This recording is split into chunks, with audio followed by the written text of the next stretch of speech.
Ever stood under a sky so wide your secrets felt small? Here on the world of cowboy stories, we ride the stories of the West Campfire, truths, trail dust, memories, saloon whispers. Gritty, human, sometimes messy. Every tale is a horizon to chase. Subscribe, pull up a stool, and maybe find a little courage for your own frontier. At noon, in Willow Bend, Montana, the heat shimmered off Main Street and made the power lines sing. The fan in Dwyer Mercantile clicked with a tired knot in its throat. Flour dust floated like lazy snow in a shaft of light. Lena Quinn counted coins with her thumb, the nickel cool, then warm against her skin. "Thread, 2 spools, white, and buttons," she said. Mr. Dwyer nodded without looking up, pencil tucked behind his ear. "You got it, Miss Quinn." A laugh came from the aisle with the licorice drops. Mabel Crow leaned her hip on the counter, bracelets clacking. "Dreams do not fit your budget, honey, but I like the courage." Lena kept her eyes on the counter. "Courage is free." The store smelled like coffee left on a burner too long. The radio scratched out a fiddle tune with a soft hiss. On the wall by the door, a yellowing newspaper showed a photo of a house on the ridge. Ashford Hall windows like coins catching the sun. Beside it, a volunteer fire poster warned about grass fires. Someone had pinned a red ribbon to the corner. Outside, heat soaked Lena's dress and turned dust into paste under her shoes. The water tower creaked. On the walk home, she carried her paper sack against her chest like it might jump and run away. The wind was not a wind at all, just breath. Their rental was 2 rooms behind the feed store. The door stuck at the frame. She lifted, shoved, and the wood let go with a small cry. Inside, the air held the clean sting of laundry soap and the tired smell of cough syrup. Patrick Quinn coughed in the back room. It was a deep scrape like old timber giving way. Evans sat on a milk crate near the window heel, braced needle moving through the sole of his boot. He looked up and tried to smile. The thread in his teeth made it crooked. "Sell the singer, Lena," he said gently. "We can use the cash." "Then what am I," she said, "if not the woman with a machine that sings?" Evan set the boot down. "You are still my sister." She lined 3 small brown bottles on the table. She had 1 left in the sack. She did the math, which had stopped being numbers weeks ago and started being breath and days. In the back, Patrick's cough eased, then returned. Lena set her palm flat on the door. The wood was warm and stubborn. She shifted the hinge pin pressed with her shoulder. It caught, then freed, swinging wider than it had in months. A sliver of breeze lifted the curtain. Outside, the sky had a bruise of dark cloud grown fat on the mountains. The rain hit fast, hard, clean. It sounded like a hand drumming the roof. Then the knock came. 3 firm raps, not impatient. She opened the door to a man in a canvas jacket beaded with water hat brim, dripping hands, nicked and scarred, as if the weather had been chewing on them. "Miss Quinn," he said. "Lena." She knew him, the quiet carpenter from the edge of town. Jack Ashford. He smelled like cedar and wet dirt. "Mr. Ashford," she said. "I heard about your father," he said. His voice carried the steady weight of lumber.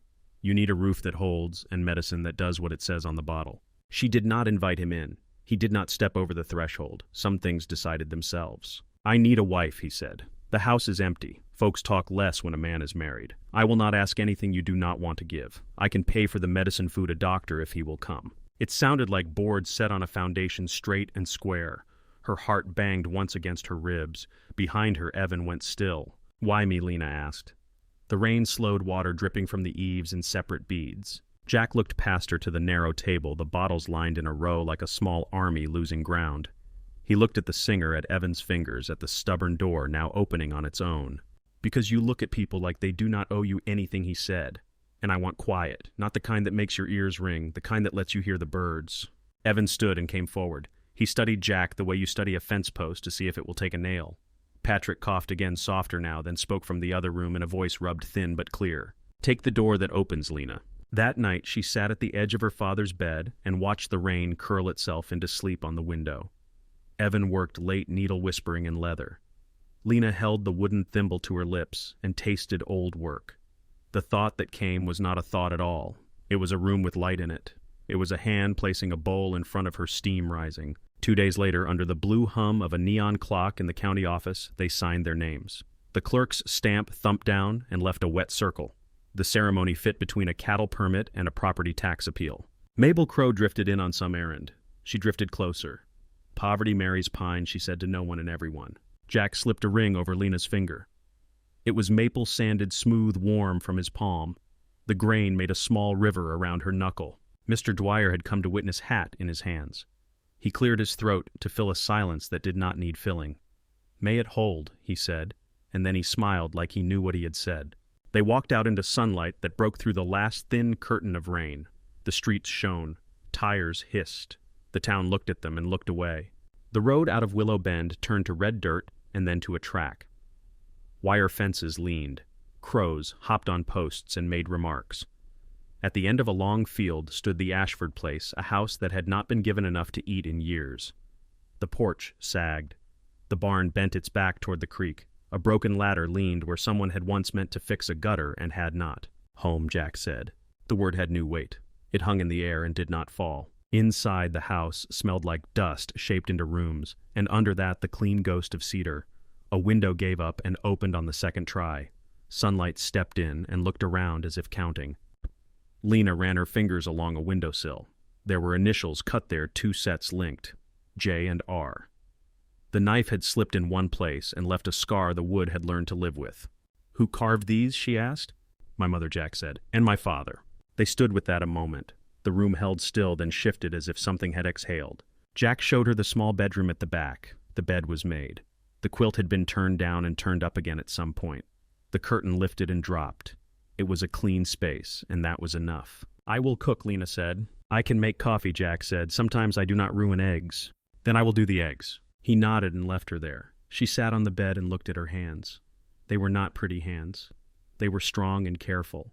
The ring made them softer without changing what they were. A thump came from the far room. Jack had opened the front door and it had stuck at the top, a swell in the frame. He leaned his shoulder into it and it let go. He worked the hinges, set a wedge, tested the swing. The door moved easier. He stepped back, tried it again, easier still. From the back steps she could see the ridge. The sun was dropping into the teeth of the mountains. High on Ridgecrest, glass caught the light and turned gold. Ashford Hall sat there with the look of a photograph of somebody you had once known and did not speak to anymore. They ate bread and beans at a small table. Jack split the loaf with a long blade he had sharpened down so often it had changed shape. When he smiled, it was quick, like something that had learned not to linger. Later she found the bathroom with its clawfoot tub the color of old bone. The mirror had fogged even before she ran the tap. She checked the cabinet and counted a bar of soap, a razor, a comb with 2 missing teeth. Small facts built a life. Night arrived without asking. Crickets wrote their short songs in the grass. The creek ran a quiet slip on stone. The house listened. Lena stood at the front door and pressed her palm to the jamb. The wood took the heat of her hand and gave it back. Jack joined her on the porch. He looked toward the ridge, toward the house with the windows that had caught the last of the light. "Why do you look at that house?" she asked. Jack said nothing. Morning opened the house like a book. The front door swung easier after Jack worked the hinges. The window stuck once, then gave, and the curtain lifted as if it had waited for that one small sound. In the yard, the grass shined with last night's rain. From the shed came the scrape of a plane and the thin curl of cedar that fell like feathered shavings around Jack's boots. Lena took a bucket and a rag and made the rooms breathe. She wiped the sills, shook the rug, set the singer on the table, and ran a dry thread through the needle. Light laid a stripe across the floorboards and moved inch by inch toward the hallway. The house smelled like dust that had been taught to be clean, and under it the calm, sweet edge of wood. Pastor Whitlow came up the path near noon. He tapped his hat brim with 2 fingers and kept his eyes on the porch as if the boards might tell him something he needed to hear. "Morning," he said. "We have a babe due at the church. Parents are young and scared. Could use a cradle." Jack wiped his hands on a rag. "I have one started." Pastor nodded as if that had always been true. He looked at Lena and smiled with the side of his mouth. "Welcome, Mrs. Ashford." The title did not sit heavy. It settled and stayed like a coat that fit. They chose a patch of earth behind the old barn where the grass broke easier. Jack measured with a string, then set 2 stakes, then 4. Lena held the frame steady while he nailed the corners. The wood rang, and the nails went dark and deep. "It leans," Lena said, squinting along the top edge. Jack stepped back and squinted too. "It will hold." She looked up at the sky, clean and wide and blue as a bruise that had decided not to hurt today. "We all need a roof." They worked until the shadow of the new walls touched their ankles. Jack taught her to use the level, then waited while she did it wrong and found the right tilt with her own hand. He handed her a pencil he had sharpened to a short, stubborn point. She marked a cut, and he followed her line. When he lifted the frame, she steadied it with her shoulder and felt the weight speak through her bones. Promise is not words. It is the heft of a thing you hold and do not drop. At the Bluebird Diner that evening, the waitress slid them 2 bowls of stew and a plate of cornbread slick with butter. The air smelled like onions and coffee and the hot iron of the grill. A ceiling fan talked to itself. Mabel Crow had a booth near the window, and a long view of everything that mattered to her. She married the land, someone said where the register rang. She's still crawling, another voice added, soft and eager. Lena stirred her stew and watched the steam play at the rim. Jack ate with a steady pace spoon down between bites napkin once to his beard eyes on the table. He thanked the waitress. He tipped well. When they left, Mabel's bracelet spoke again, a little chime. Lena held the door for an older couple coming in. The woman nodded with her chin and did not look at her face. Night in the shed smelled like clean heat. Jack lit the lamp and the flame made a small coin of gold against the glass. He set the half-carved cradle on 2 sawhorses and ran his hand over the curve. His hands were not gentle to look at, but they knew how to be gentle without trying. He picked up a block and began to smooth a toy horse, small and plain, a shape that could fit a child's fist. "What do you see when you sand like that?" Lena asked from the doorway. Her voice was soft, so the work could keep breathing. Jack kept his eyes on the wood. "Something I lost," he said. The words came out like a tool set down where it would not fall. She stayed and watched. He worked until the horse showed its head and then its neck and then the step of a leg. He set it on the bench and it did not rock. It stood and looked at them with a face it did not know it had until someone made it. On Sunday they walked to town. Pastor Whitlow spoke in the white church on the corner. The fan in the back hummed. The hymn rose and fell. Jack's shoulders loosened one notch, after people shook their hands. Mr. Dwyer said he would carry cedar from a shipment for a small price. Mrs. Hargreaves pressed turnips into Lena's arms, as if rock could be kindness. The heat on Main Street was not a knife that day. It was a hand that knew enough to stop squeezing. Jack worked the door again that afternoon and shaved a sliver from the swollen edge. The door swung with a sound like breath. He stood and tried it twice more. He did not say anything. Lena did not either. The quiet was filled with all the words that did not need to be said. At the general store, Evan laughed too loud when a crate of nails burst and scattered like silver fish. He gathered them in his hands and handed them back to Mr. Dwyer and blushed up to his ears. Mr. Dwyer told him to come by if he wanted hours in the back room. Evan said he might. He said it in a voice that wanted to say yes, but had learned to keep a little distance for safety. In the late afternoon, smoke threaded the far horizon. Not black, not thick, just a thin gray string near the scrub. The volunteer truck rolled by to check it. Lena stood on the porch and watched it go. The sky took the smoke and bent it out where it could do less harm. The smell did not reach the house. Toward the end of the week, Jack brought home a box of short-lengths maple and ash and a piece of walnut that had a stripe like a river through it. He stacked them by the wall and picked the walnut for the cradle's rails. The grain caught the light in a way that made you want to run your palm along it again just to feel the change at the turn. Lena sewed curtains with a thin white cloth that gave light room to move. She cut the hem with long strokes and kept the thread in a jar so it would not gather dust. She took in 2 shirts for a ranch hand who paid in eggs and a tin of peaches with the paper dented. She set the peaches on the shelf that faced the bed. Sweet was a kind of prayer if you saved it for when you needed it most. At the post office, the talk had a new shape. Someone said a name, and the air bent around it. Vivian Vale. It came in on a white car with a chrome smile. The tires made no sound on the new asphalt. The door opened, and a woman stepped out with a veil that did not hide anything. Her dress was the color of a storm held at a distance. Her heels chose where to put their small cuts in the day. People moved aside without meaning to. The postmaster stopped stamping envelopes and put his hands flat on the counter. The barber held his scissors in the air and did not remember to lower them. Even Mabel's bracelets went still. Vivian's perfume hit first. Roses sharpened to a point. She did not look around to see who saw her. She already knew. Her eyes found Lena the way a hawk finds a rabbit in sage. So Vivian said the word shaped for Lena and no one else. "You must be the carpenter's wife." Lena shifted her package of thread and needles and held the woman's gaze. "I am." "How quaint," Vivian said, and her mouth smiled without inviting her eyes to follow. "Did he tell you where he ate when he was a boy? Did he tell you how the judges laughed at his jokes, and the governor would not let him leave a room without a word?" "He told me enough," Lena said. "Enough," Vivian repeated, quieter now. She stepped closer. The perfume crowded the space between them until the rest of the room had to lean back. "He belonged to my world once. When he ran from it, he ran from me too." Vivian's gloved finger touched the ring on Lena's hand and did not stay long. She did not need to. She looked past Lena to the door, as if the town could not hold her full attention for more than a minute. Then she turned and left the way she had come. The talk did not rise right away. It grew under the skin and then itched. The postmaster lowered his hands. The barber finished a cut and found the line uneven and evened it again. Lena walked in the sun. The light made her eyes water and she let it. The boardwalk rattled under her step. The ring weighed something now, not more, not less. She felt it as if the wood itself had warmed with her blood. At home, the curtain she had sewn lifted and settled. The door swung on its hinge without complaint. Jack's tools lay in their places, chisel square, a small hammer scarred into usefulness. He was in the shed, and the smell of cedar had grown to the size of a room. She stood in the doorway and watched him work. His shoulders were bare under a thin shirt. His hair was damp at the neck. He pulled the blade toward him, and the shaving parted in a perfect ribbon and fell to the floor to join the others. He did not look up when she came in. He felt her in the shift of air or the sound of her breath. "Jack," she said. He set the plane down and turned. His eyes were steady and careful. They were the eyes of a man who could build a thing that would last, and also a man who knew what it was to throw something down and walk away. "Who is Vivian Vale?" she asked. His hand closed a little on the chisel until the wood handle creaked. He did not speak. The lamp hissed.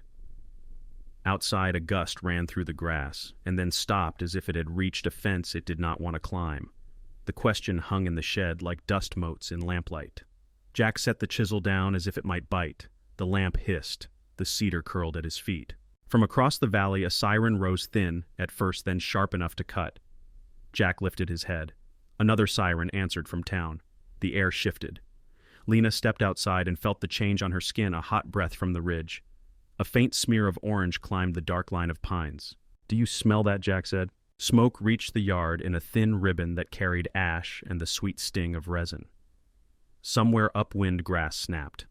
Then the glow on the ridge lifted, finding windows that caught it and threw it back in bright coins. Ashford Hall burned. Jack was already at the door. He grabbed his coat and boots and moved past her with a look that did not ask. "Stay here," he said. "Do not let anyone in." The yard took his boots fast, then the road. Lena stood with her hand on the jamb and felt the door warm under her palm.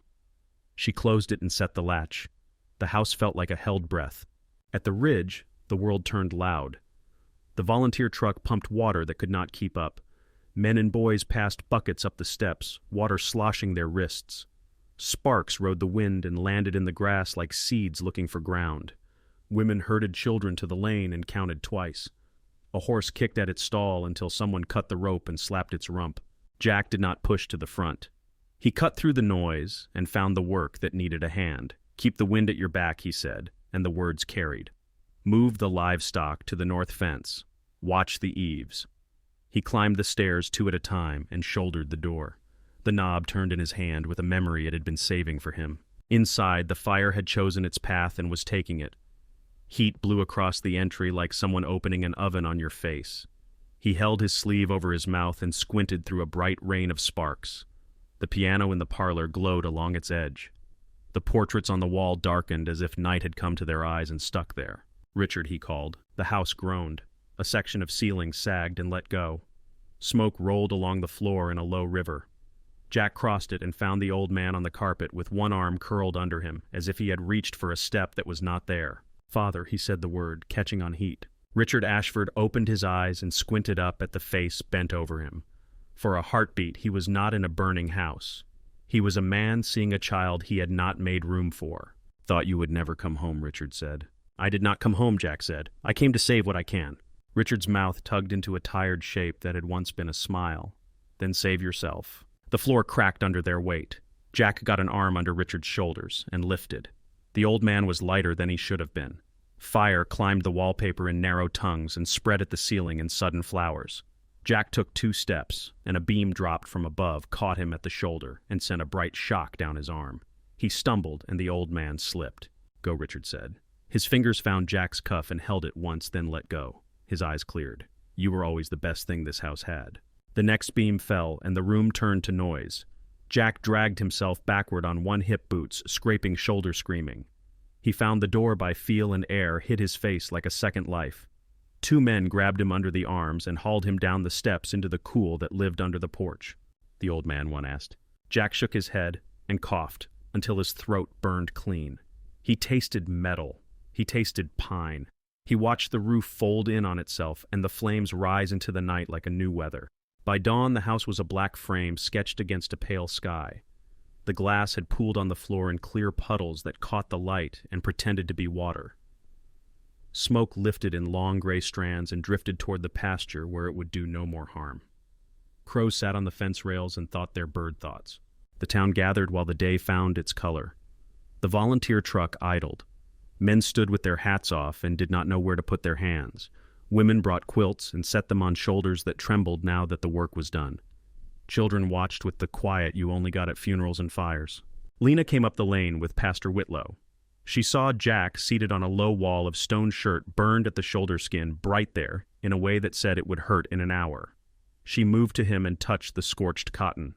He flinched and managed a grin that tried to make it smaller. "I have been worse," he said, voice rough. "Why did you go in?" she asked.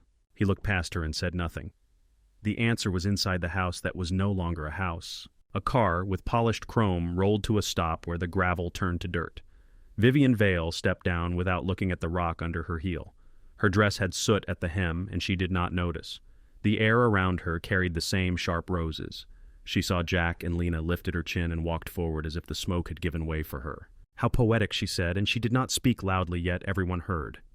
"The house that turned its back on its son is ash." Lena turned. "What are you saying?" Vivian did not look at her. She did not need to. She looked at Jack. "Did he not tell you, Mrs. Ashford? This estate, every acre, belonged to his family. Richard Ashford was his father." The sound that followed was not a single sound. It was 100 small intakes of breath when people remember they have lungs. The banker from town wiped his forehead with a folded cloth. Mr. Dwyer shifted from one foot to the other. Mabel Crow closed her mouth and opened it again and then pressed her lips tight. Pastor Whitlow stepped closer and kept his voice even. "Is it true, Jack?" Jack stood and faced them. He did not look at Vivian. He did not look at the smoking ribs of the house. He looked at Lena, and he did not look away. "Yes," he said, "Richard Ashford was my father." The words did not ring. They fell into the damp morning and lay there like weight. The banker cleared his throat. The lawyer from the county, a thin man with a seal on his briefcase, lifted a folder that had been waiting for a day like this. "Mr. Ashford," the lawyer said, "by statute and in absence of a surviving spouse of the decedent, the estate reverts to you. There are holdings, land accounts, obligations. We will need your signature for inventory." Lena felt people move around her without coming closer. Faces changed shape. The same mouths that had said one kind of thing last week now held their words like coins that needed counting. Some eyes softened. Others sharpened. The title Mrs. Ashford turned in the air and found new edges. Jack rubbed his shoulder and winced. He looked at the paper the lawyer held and did not take it. Later he said, "Soon," the lawyer said. "There are matters that cannot wait." He saw Lena at Jack's side and added a small bow, the kind given to a person who might have a place at a table he served. Vivian watched with a calm that asked for nothing and took what it was given anyway. "So the carpenter kept a secret," she said almost to herself, and smiled as if the secret had kissed her hand. Pastor Whitlow's eyes went to the charred beams standing clean and black against the sun. "Fire tells iron from ash," he said. He did not say it for Jack or for Lena. He said it because the morning had asked for a true sentence, and that was the one he had. The volunteers rolled the hose. The last of the smoke thinned. The crowd began to break into smaller pieces that drifted down the lane. Mr. Dwyer reached out and touched Jack's unburned sleeve as he passed a quick tap of respect or apology or both.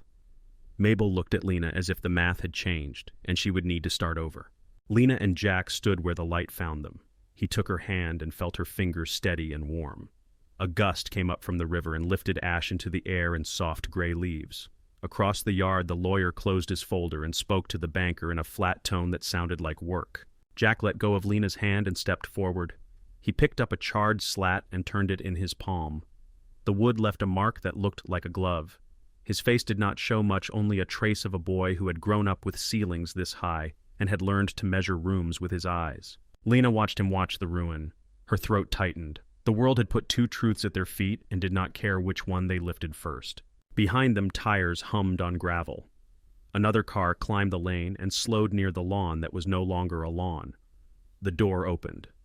A second lawyer with a different seal stepped out and looked around as if to count what the fire had not taken. He saw Jack and raised a hand. He had papers, too. By noon the next day, dust rose on the lane and the first car found the cabin. The lawyer from the Ridge stepped out with his jacket over his arm hat, neat as if smoke did not cling to it.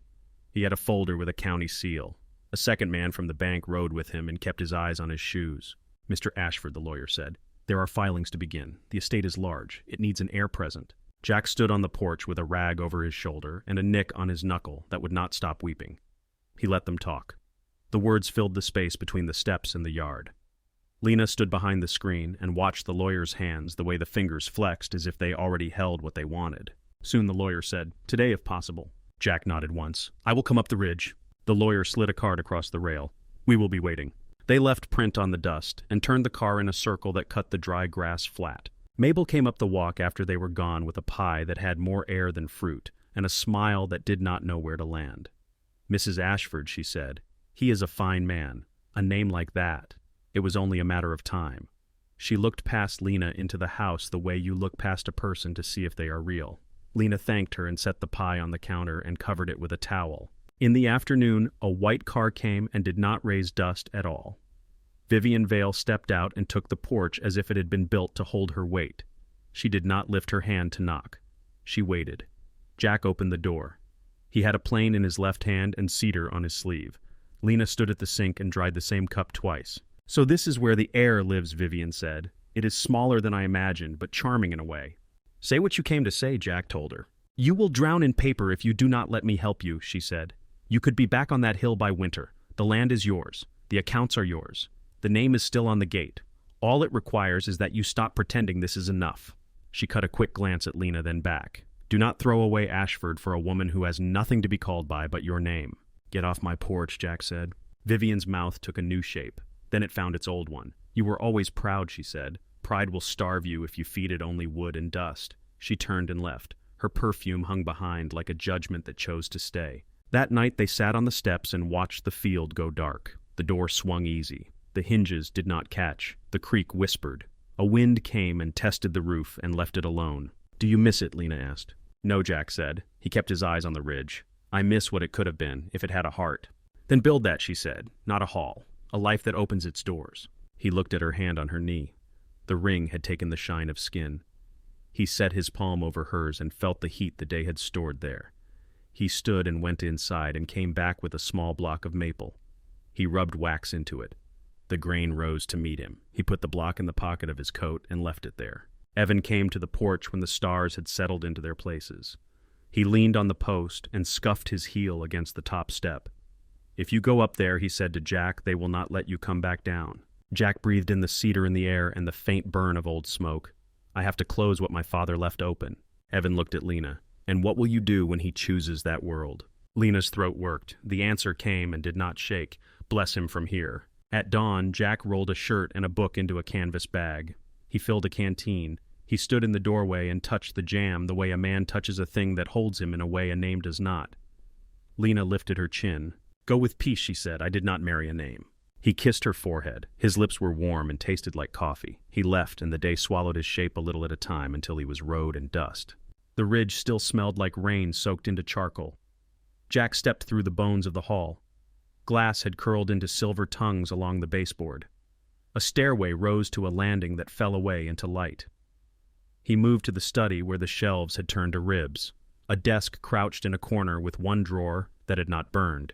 He tugged, and the drawer came with a reluctant breath. Inside were ledgers and a single envelope folded on itself. His name on the front in the thin hand of a man who had once signed paychecks and marriage contracts without asking for consent. "To my son." He unfolded it. The paper had a heat warp, and his thumb followed the lift of it while he read. "If you ever see this, know that I was wrong. Love does not take orders. A house without a heart is only wood pretending to be safe. Forgive me not for what I did to you, but for what I made you believe about yourself." He did not notice that he had sat until he felt ash under his knees. He lowered his head, and the brim of his hat touched the letter. His breath found a rough path in his chest, then a cleaner one. He folded the paper and slid it inside his coat. He put his palm on the floor and felt the cold there, the last cold the hall would ever hold. The lawyers waited in an office with blinds that cut the sun into narrow bars. They laid out maps and lists. They spoke of parcels and liens and livestock that had scattered to neighboring fields. "Sign here," the first said, "and then here." Jack read. He licked a finger and turned pages. He wrote his name where a son writes it when the world has built a box with only one exit. He signed to settle debts. He signed to sell tracts of pasture. He signed away the shell of the hall to a developer who liked the view more than the memory. He kept the square of land that held the cabin and the field behind it. He said it out loud. The men nodded and kept the pens moving. "Do you wish to retain the family gate?" the banker asked. Jack looked at the dust in the high streak of sunlight and thought of iron letters against sky. No. He stood at the door when it was done and felt the hinge catch and then clear. "I will build doors," he said, not to anyone in the room, not walls. He rode back when the sky had the color of a bruise that was done being angry. A soft rain found him halfway down the ridge. It made the dust spring and settle. The river ran fat on both banks. He could taste cedar on the back of his tongue, though the trees were wet. Lena boiled water and watched the kettle shiver. The house listened the way it did when the night had something to say. She set out a cup. She put a dry cloth on the table. She stood with her hand on the door, just to feel the wood under her palm. Rain crossed the yard in clean lines. The path turned to a darker ribbon. Hoofbeats came first, slow, then closer. They stopped by the porch. A knock found the wood, 3 times, firm. The latch waited under her hand. Lena lifted the latch. Rain stood in the doorway with a man inside it. Jack's hat was dark with water, his coat dripping to the floorboards. "I went and I settled it," he said. His voice was rough from smoke and road. He set a sealed envelope in her hand. "Open it." The paper was thick and cold. She slid it with a kitchen knife and unfolded the deed. Her name ran along the line that mattered clean ink in a clerk's careful hand. The parcel description read like a poem that only surveyors loved. It held the cabin and the field behind it and the strip of creek that could be heard from the back steps. Lena kept one finger on her name to feel the indent where the pen had pressed. Jack watched her face and let his shoulders sink. "Stay," she said. "You are wet through." He peeled the coat away and steam rose from the wool. She set a towel on his neck. The house warmed around them. The door eased shut with a soft click. A week passed in small work that chose its own hours. Jack took the cradle from the sawhorses and set the last rail. He rubbed oil into the walnut until the grain deepened and a darker river ran through the board. He tested the rock and found none. It stood as quiet as a thought that had finally found its end. Lena hemmed curtains for the front room. The white cloth caught light and made it larger. She stitched in the afternoon and kept a cup of tea near enough to steam but not to spill. Evan carried in a box of nails and stayed to help Jack plane a length of pine. The 2 men worked without talking much. Wood shavings curled to their boots. Evan smiled without catching himself and kept the smile. On Sunday, Pastor Whitlow came up the path with an old Bible tucked under one arm. He stood by the porch rail and looked across the field to where the ridge lay, like a memory with green on it. "I do not see an estate," he said, eyes somewhere between joking and true. "I see a home." Jack touched the rail with his knuckles, then nodded once. The pastor left with the cradle in the back of his wagon. It was tied with a clean rope and a knot that would not give under a bump. At the church, a child woke to the smell of oil and wood and made a small sound that was not a cry. The sound reached the doorway where Lena stood with her hands folded and pulled a line in her throat she did not try to smooth. Word traveled along fences and through kitchens. Folks who had stayed clear of her path began to step into it. Mr. Dwyer carried over a sack of sugar that weighed heavy for its size and said it had been mislabeled in the store. He left it on the counter and wiped his hands on his apron and left faster than he came. Mabel Crow arrived with real fruit in the pie and a look that had learned how to be quiet. Mrs. Ashford Mabel said at the door. "Welcome." "Come in," Lena said. They stood in the kitchen where the light fell from the window like a sheet that had been shaken clean. Mabel's bracelets did not talk at all. The door began to open and close with the gentle certainty of something made right. Jack shaved a hair from the swollen edge and set a new screw in the top hinge. He pressed his palm to the panel and felt it move under his hand and return. Children came to watch Jack carve. They squatted near the bench and did not touch the tools. He handed them scraps and showed how a block will give if you ask in the right direction. A boy made a boat that did not look like a boat and was proud. A girl lined up shavings by length and said they were snakes that slept. Vivian Vale returned when spring pressed green into the ditch. Her car shone without a fleck. She stepped down and set her heel on the path as if the mud would rather be her floor. Lena watched from the doorway with a towel in her hands. Jack straightened from the chopping block and wiped the blade on a rag. "You gave it away," Vivian said. Her voice had lost its edge and found something slower. "All that ground, all that glass." "I kept what I could carry," Jack said. "You could have been lord of this town," she said. "I was never meant to be lord," he said. "Only husband, only man." Vivian looked past him through the open window. The thin curtains lifted and laid themselves down. She closed her eyes for a second and opened them and nodded. She turned and walked back to the car. The perfume faded in the air like smoke that chose to rise. Summer settled its hand on Willow Bend. The creek dropped to a measure you could step across in 2 long strides. The field behind the cabin went tall and moved in one piece when the wind asked it to. Evan stained a table under the cottonwood and called to Lena to come look when the sheen turned right. She came and pressed the back of her fingers to the wood and smiled. Jack set a chair beside it. The chair did not wobble. In town, Mrs. Hargreaves pulled Lena aside at the market and asked how long to boil beets before the red got serious. Mr. Dwyer set aside a bolt of fabric with blue flowers and said he could not sell it to anyone else until she had a look. The barber lifted a hand in greeting without cutting a finger. They finished the fence along the back line. Jack lifted a post and set it in the hole while Lena held it plumb. She cut twine with her teeth and tied it off and rubbed the taste of jute from her tongue. The gate swung clean. It clicked into its latch and stayed. Near dusk, Jack brought out 2 cups and a small jar of peaches with a dented tin lid. Lena had kept the jar on the high shelf until the day asked for sweet. He opened it with a turn and a soft pop. They ate standing on the porch while the sun found the far hill and lay down. The ring on Lena's hand had learned the shape of her. The wood had taken on the shine of skin and work.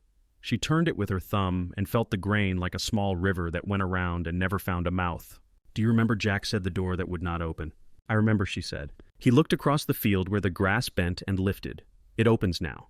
"Leave it open," she said. They stood with their shoulders not quite touching and watched the light thin. Past the fence, the cottonwood shifted and let go of one leaf and then another. The creek made its quiet sound in the dark. Inside, the house kept its corners and sent light up the wall where it could be found. The table held the weight of plates. The chair held the weight of a man who had been many names and a woman who had chosen one to call him by. The door closed at the end of the night with a soft sound like breath. Thank you so much for listening to today's story.